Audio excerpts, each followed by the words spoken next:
L'efficacité et la sobriété énergétique sont des leviers puissants d'action sur l'ensemble de nos consommations d'énergie. L'évolution du comportement des consommateurs, dans leur vie privée comme au travail, est une composante de la maîtrise de leur consommation. Des gains d'énergie importants peuvent être réalisés sur l'efficacité des équipements plus performants et sur la qualité de l'isolation thermique des bâtiments. L'organisation collective de nos besoins, par exemple les choix d'urbanisme ou les circuits de distribution, est très importante pour maîtriser nos consommations d'énergie.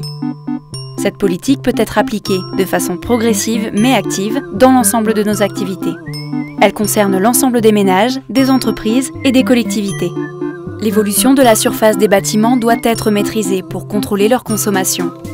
Pour les bâtiments existants, la mise en œuvre d'un programme global de rénovation thermique est incontournable.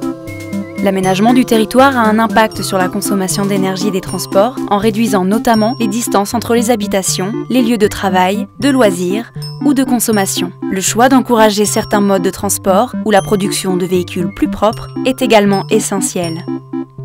Dans le secteur de l'industrie, l'action sur la consommation d'énergie repose sur l'efficacité de sa production et la meilleure utilisation des matières premières, y compris le recyclage. La baisse de la consommation ne s'inscrit pas dans une démarche de restriction, mais dans l'idée de consommer mieux, c'est-à-dire moins en quantité, mais plus en qualité. La politique de maîtrise de la demande doit tenir compte des inégalités sociales face à la consommation d'énergie.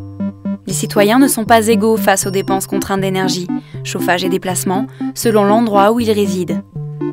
Enfin, certains craignent que la maîtrise de la demande soit contradictoire avec l'idée de croissance, alors que d'autres, au contraire, pensent que cela peut générer des nouvelles activités et créer des emplois dans les transports en commun, les bâtiments ou les services.